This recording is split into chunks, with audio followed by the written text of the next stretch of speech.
আগে যে অ্যান্টিবায়োটিকে ইনফেকশন সেরে যেত, এখন আর সেই একই মেডিসিন কাজ করছে না। আর বাংলাদেশে এটি দ্রুত বাড়ার পেছনে একটাই কারণ না, বরং অনেকগুলো কারণ রয়েছে।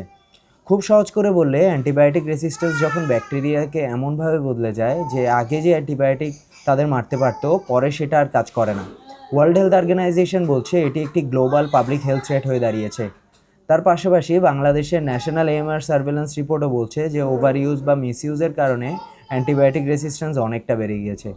প্রথম কারণ হলো অ্যান্টিবায়োটিক খুব সহজ ও খুব বেশি ব্যবহার হচ্ছে। বাংলাদেশে বড় সমস্যা হচ্ছে ওভার ইউজ এবং মিসইউজ। অনেক মানুষ ভাইরাল জ্বর, ঠান্ডা, কাশি, সোর থ্রোট এগুলোতে অ্যান্টিবায়োটিক খেয়ে ফেলে, যদিও এগুলোর অনেকটাই ব্যাকটেরিয়াল না। যত বেশি আননেসেসারি অ্যান্টিবায়োটিক এক্সপোজার হবে, ব্যাকটেরিয়ার রেসিস্ট্যান্স ডেভেলপ করার চান্স তত বেশি বাড়বে। দ্বিতীয় কারণ হচ্ছে প্রেসক্রিপশন ছাড়া অ্যান্টিবায়োটিক পাওয়া এখন অনেক বড় সমস্যা হয়ে দাঁড়িয়েছে।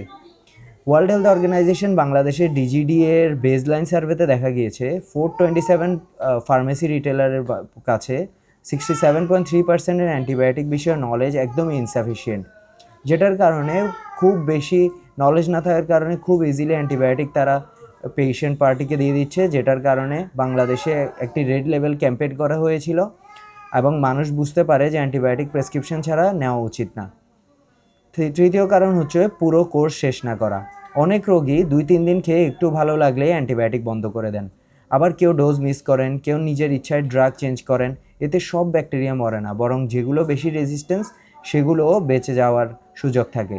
চতুর্থ কারণ হলো রং অ্যান্টিবায়োটিক, রং ডোজ কিংবা রং ইন্ডিকেশন। বাংলাদেশে শুধু বেশি অ্যান্টিবায়োটিক খাওয়াই সমস্যা না, ঠিক অ্যান্টিবায়োটিক ঠিক রোগে ব্যবহার না হওয়াও একটা বড় সমস্যা। যখন ডায়াগনোসিস ক্লিয়ার না, টেস্ট করা হয় না বা এম্পেরিক্যাল অ্যান্টিবায়োটিক অপ্রয়োজনীয়ভাবে দেওয়া হয়, তখন এই সমস্যাটা অনেক বেশি বেড়ে যায়। পঞ্চম কারণ হচ্ছে অ্যাওয়ারনেস গ্যাপ, যেটা কিনা আমাদের দেশের প্রেক্ষাপটে অনেক বড় একটি রিজন। ওয়ার্ল্ড হেলথ অর্গানাইজেশন বাংলাদেশে স্পষ্ট বলছে সাধারণ মানুষ ও হেলথ কেয়ার প্র্যাকটিশনার্স দুই দিকে রেসপন্সিবিলিটির জন্য। যেমন তাদের নলেজের যে বিশাল একটি গ্যাপ রয়েছে, যার কারণে পেশেন্ট পার্টি খুব অ্যান্টিবায়োটিক রেসিস্ট্যান্স ডেভেলপ করছে, খুব ইজিলি অ্যান্টিবায়োটিক নিয়ে ফেলছে, আর তাদের মধ্যে একটি নলেজ গ্যাপের কারণে সমস্যাটা হয়ে দাঁড়িয়েছে। ষষ্ঠ কারণ হচ্ছে ইনফেকশন প্রিভেনশন দুর্বল হলেও অ্যান্টিবায়োটিক ইউজ বাড়ে। একটি ইম্পর্টেন্ট কিন্তু কম আলোচিত কারণ হলো ইনফেকশন প্রিভেনশন দুর্বল হলে অ্যান্টিবায়োটিক ডিমান্ড বেড়ে যায়। ওয়ার্ল্ড হেলথ অর্গানাইজেশন বলছে clean water, sanitation, hygiene, infection prevention এই জায়গাগুলোতে দুর্বল হলে ইনফেকশন বেশি হয়, আর ইনফেকশন বেশি হলে তখন অ্যান্টিবায়োটিক ইউজও বাড়ে। অর্থাৎ ওয়াশ আর ইনফেকশন কন্ট্রোল দুর্বল থাকলে রেসিস্ট্যান্সের জন্য মাটি আরও প্রস্তুত হয়। সপ্তম কারণ হচ্ছে হাসপাতাল ও কমিউনিটি দুই জায়গাতেই স্প্রেড হচ্ছে। রেসিস্ট্যান্স শুধু এক একটি পেশেন্টের সমস্যা না, এটি একটি হসপিটাল আর কমিউনিটি দুই জায়গাতেই ছড়াতে পারে।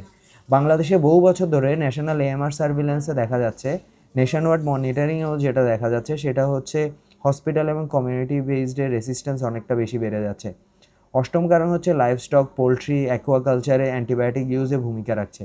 মানুষের সেক্টরের পাশাপাশি লাইভস্টক, পোলট্রি আর অ্যাকোয়াকালচারেও অ্যান্টিবায়োটিক ইউজ বাংলাদেশে অনেক বড় একটি কনসার্ন হয়ে দাঁড়িয়েছে, যার কারণে অ্যানিমালস এবং প্লান্টস এইসবে অ্যান্টিমাইক্রোবিয়াল ইউজে বড় ড্রাইভ হিসেবে কাজ করছে, আর তখন অ্যান্টিবায়োটিক ঠিকভাবে কাজ করতে পারছে না।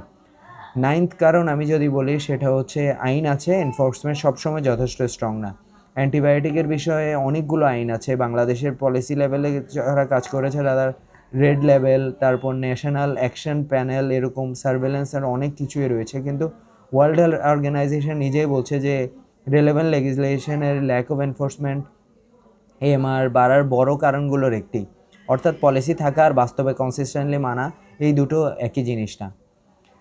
অ্যান্টিবায়োটিক রেসিস্ট্যান্স হঠাৎ হয় না, এটি তৈরি হয় প্রতিদিনের ছোট ছোট মিসইউজের কারণে।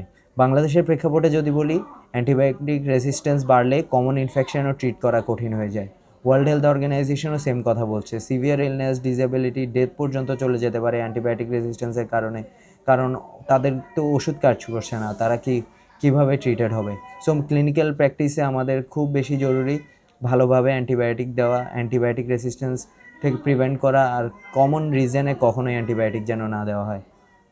সমাধান যদি বলি, সমাধান হচ্ছে এক লাইনে না বলে একটু, তাহলে সমাধান কি? সমাধান এক লাইনে না, কিন্তু ডিরেকশন ক্লিয়ার। অ্যান্টিবায়োটিক শুধু দরকার হলে রেজিস্টার্ড ফিজিশিয়ানের পরামর্শে পুরো কোর্স ঠিকমতো শেষ করতে হবে, ফার্মেসি থেকে ইচ্ছা মতো না কিনবেন।